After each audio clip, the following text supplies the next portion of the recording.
Oi pessoal do Messias Pedreiro, aqui é o estagiário do Flávio, o Altamirano, e eu vou ver com vocês aqui uma das questões que caiu na prova, que muita gente teve dificuldade. Muitos falaram que não conseguiram fazer nada, então vamos ver. Vocês vão notar que não é difícil, é só seguir um passo a passo, tranquilo. Então eu vou dividir isso aqui da seguinte forma. Vou começar então aqui na questão 1, vou passar para vocês os dados, as fórmulas e a resolução. Então vamos lá, vamos começar lendo aqui. Aqui está a questão 1, de ter um cilindro adiabático horizontal, que foi dividido em duas partes por um êmbolo de massa 2,5 kg. Então esse dado ele é muito importante. É um dado que a gente vai utilizar para resolver o problema. 2,5 kg de massa. Está apoiado em uma mola ideal de constante elástica. Constante elástica 1,04 vezes 10 elevado a 5 newtons por metro. Na lateral direita do cilindro fez-se vácuo e na parte esquerda foram colocados 5 mols de um gás perfeito. Na situação de equilíbrio, a altura H vale 60 centímetros e a mola está comprimida 20 centímetros. Desprezando possíveis atritos, qual a temperatura do gás em graus Celsius? Então tá, então os dados estão aqui.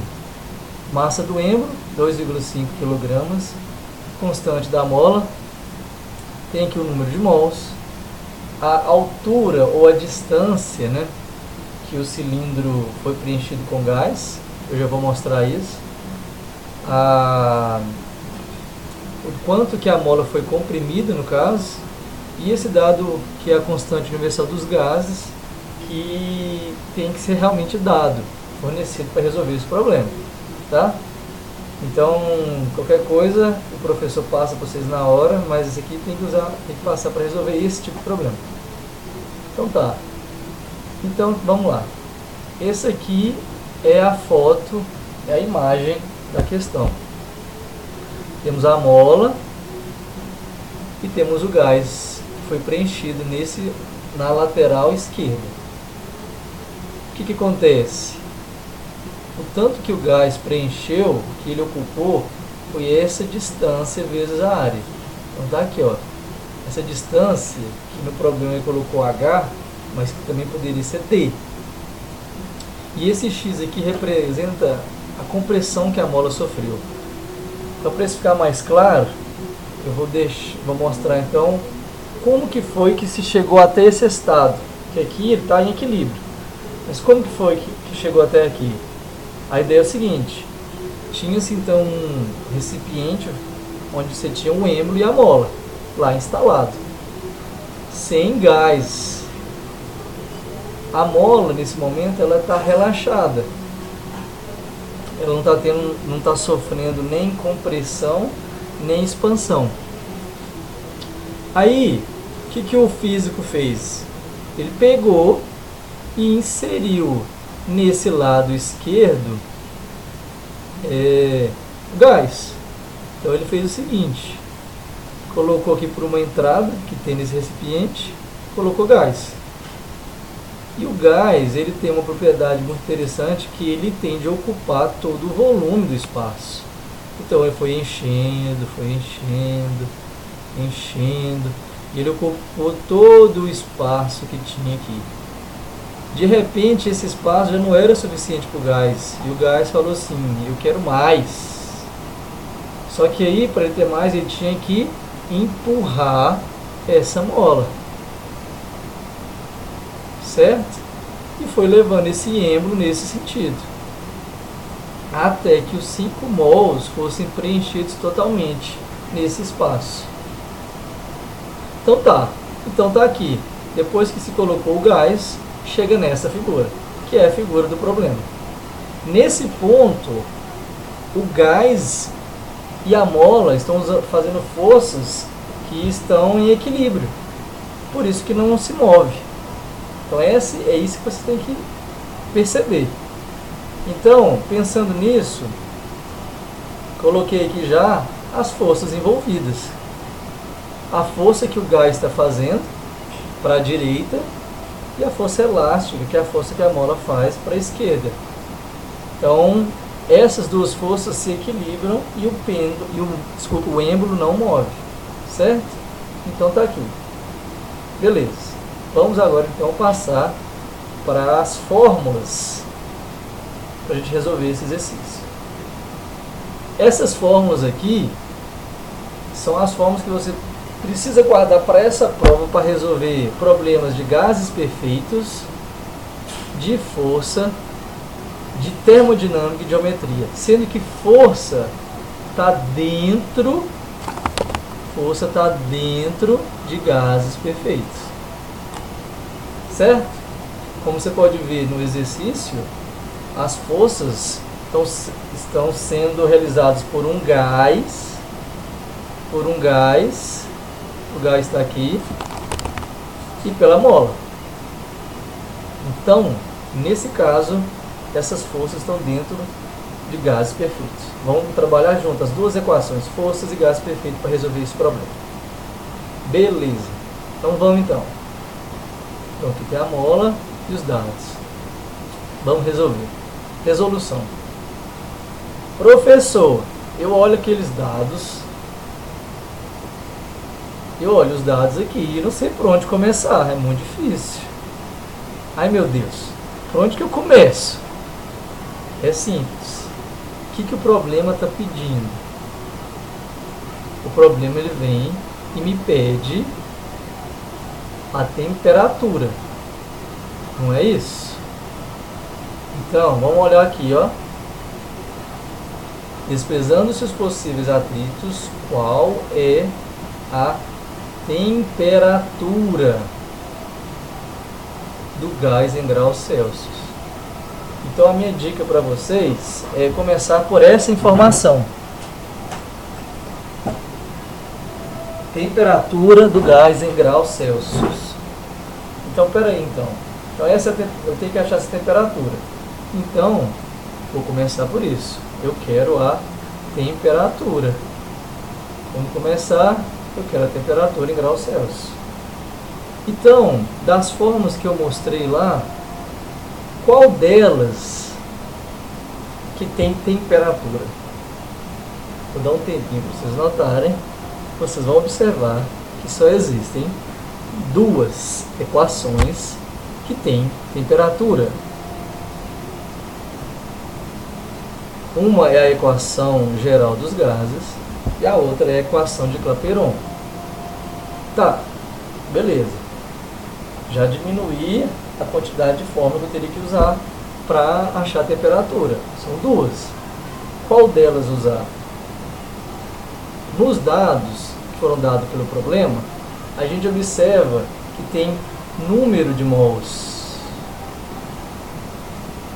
Número de mols. Bom, das duas equações, qual delas que tem número de mols? Tempo. Então, tempo acabou. É lógico que a única que tem número de mols é a equação de Clapeyron. Então ela tem temperatura, número de mols. Então é essa equação que a gente vai utilizar para começar a resolver esse problema. Então tá. Então, já que é essa equação que eu vou começar a utilizar, PV igual a nRT. Ok, já que eu quero a temperatura, eu vou isolar a temperatura. Então a equação vai ficar da seguinte forma: temperatura é igual a pressão vezes o volume sobre o número de mols e a constante universal dos gases. É essa equação que eu tenho que resolver para poder encontrar o valor da temperatura. E lembrando que sempre que eu utilizar a equação de Clapeyron, quando R é 8, quando R foi dado em Kelvin, eu vou achar a temperatura em Kelvin. Então essa equação vai me fornecer a temperatura em Kelvin. Perfeito. Tá, mas professor, agora eu estou num dilema. Você me deu uma equação, eu tenho um número de mols,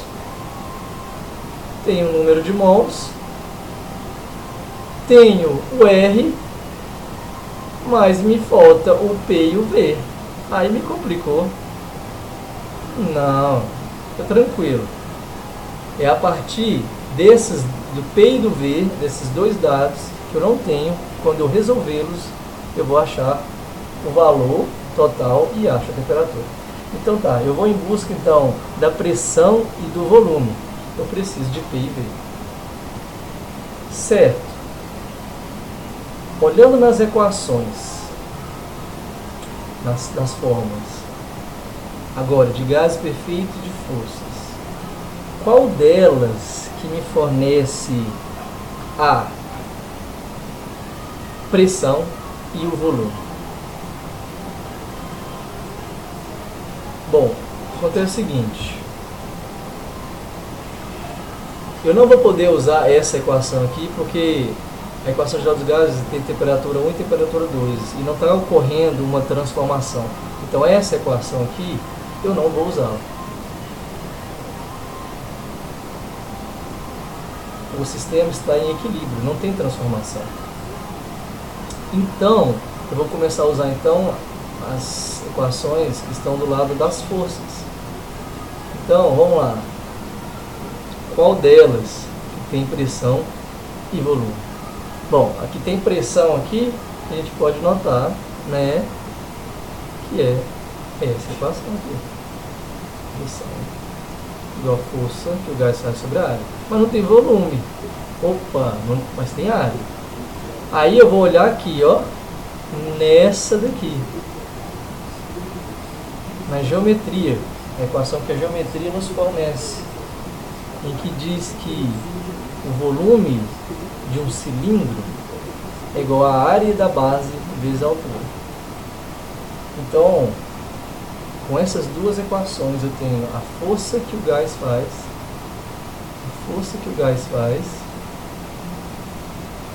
e o volume. Então tá, beleza. Eu vou colocar isso então lá. Preciso de P e V. Então as equações que eu tenho são essas. Volume do gás, que é igual à área vezes a altura. Pressão do gás é igual à força que o gás faz sobre a área. Então eu vou pegar isso aqui, essas duas equações, e vou substituir na equação principal. Substituindo em P e V essas duas equações, eu tenho, então, temperatura igual a pressão que o gás faz vezes o volume do gás sobre NR. Então eu tenho que a temperatura é a força que o gás faz sobre a área, que é pressão, vezes a área, vezes a altura. E esse termo aqui é o volume, sobre o N e o R. Então tá, tem uma área em cima e tem uma área embaixo, ó. Esse e esse eu corto. Certo? Então, cortando as áreas, eu tenho a equação temperatura é igual a força que o gás faz vezes a altura, ou a distância, né, sobre NR. Ok. Tem o H, vamos dar uma olhada nos dados. Tem o H, certo? Tem o N e tem o R. Tem o N e tem o R. Opa, então agora eu só preciso de achar a força que o gás faz. Como que eu vou achar a força que o gás faz? Essa é isso que eu preciso achar. Então, como que eu acho a força que o gás faz? Quando eu comecei mostrando o cilindro lá e as forças, eu dei a dica. E esse é o momento em que nós temos o pulo do gato. Quando você achar que não tem mais solução, lembre do pulo do gato, em que as forças estão em equilíbrio. Então, voltando lá, para vocês lembrarem,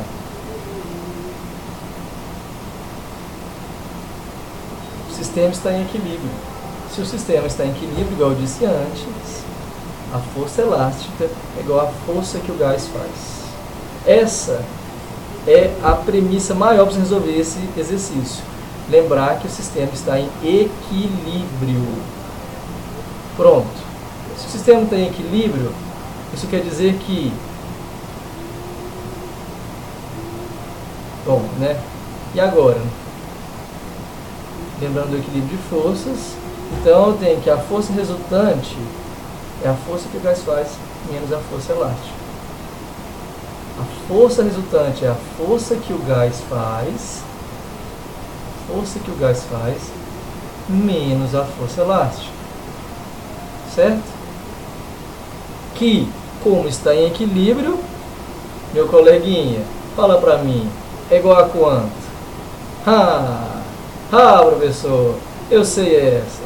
É igual a zero. A força resultante é igual a zero.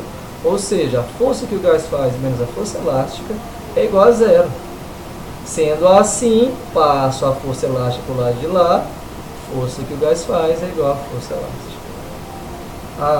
Ou seja, eu preciso achar a força que o gás faz. Eu sei que a força que o gás faz é igual a força elástica. Opa! Então, me sobra então procurar a força elástica. Certo? Então vamos em busca dele. A força elástica, então tá aí, força elástica. Vamos procurar a força elástica. Então tá.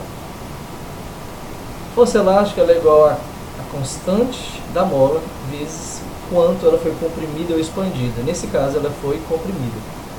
Então é isso. Força elástica é igual a K vezes X. A gente tem K, a gente tem X. A gente tem K, a gente tem X. Lembrando que você tem que transformar a altura, né, e o quanto que a mola foi comprimida para metros, certo? Por quê, professor? Por quê? Porque no sistema internacional você tem que usar tudo em metros. E lembrando que aqui, ó, na hora que você pega a constante da mola, tem 1 metro aqui, está te pedindo metro. Se tivesse centímetro, aí você podia deixar centímetros. Mas então, como está metro, eu transformo os dois para metros. Certo. Então vamos. Então a força elástica é igual a 1,04 vezes 0,2 metros. Multiplicando, tenho esse valor. Consequentemente, né, passando a vírgula aqui, mudando aqui, subtraindo, tenho que a força elástica é 2,08 vezes 10 a 4 newtons. Quem não sabe, potência, dá uma revisãozinha aí rápida, né, que fica mais fácil de resolver na forma de potência. Então tá. Portanto, senhores e senhoritas, se eu tenho a força elástica, sabendo que a força elástica está em equilíbrio com a força que o gás faz, eu sei que a força que o gás faz é igual a 2,08 vezes 10 elevado a 4 newtons. Pego isso, substituo lá na equação principal, que é a equação que eu já deixei pronta para mim. Essa daqui, né, que veio daqui de cima. Pronto, substitui aqui a força que o gás faz. E olha que coisa, gente. Substituindo, de repente, eu tenho todos os valores. Tem a força que o gás faz, tem a altura, tem o N, tem o R. Pronto, o que eu faço? Vou achar agora a temperatura. Substituindo os valores, são esses valores, né? N 5 mols, R 8,31. Desculpa aqui, ó. Aqui está errado, viu, gente? Aqui é 5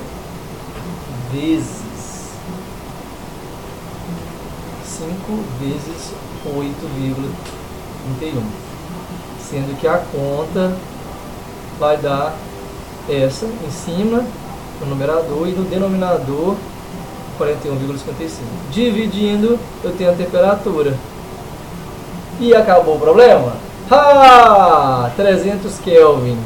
Beleza, professor. Acertei. Tirei total nessa questão. Tirou não, mano. Você não olhou o que o problema está te pedindo. Ele não está te pedindo temperatura em Kelvin. Ele está te pedindo a temperatura em graus Celsius. Então fica atento a isso. Se ele te pediu em graus Celsius, você vai ter que transformar. Consequentemente, para transformar temperatura em Kelvin para Celsius, o que eu faço? Mudando a escala, eu tenho que a temperatura em graus Celsius é igual a temperatura em Kelvin menos 273. 300 menos 273, T igual a 27 graus Celsius. É isso. Agora sim você finalizou o problema, mostrou toda a linha de raciocínio para o professor. E aí, meu amigo, um abraço. Essa questão está no bolso. Então é isso. Valeu, gente. Espero que eu tenha atendido as expectativas. E qualquer coisa, me manda mensagem. Se tiver uma coisa que melhorar, nos próximos vídeos eu corrijo. Beleza? Abraço. Tudo de bom.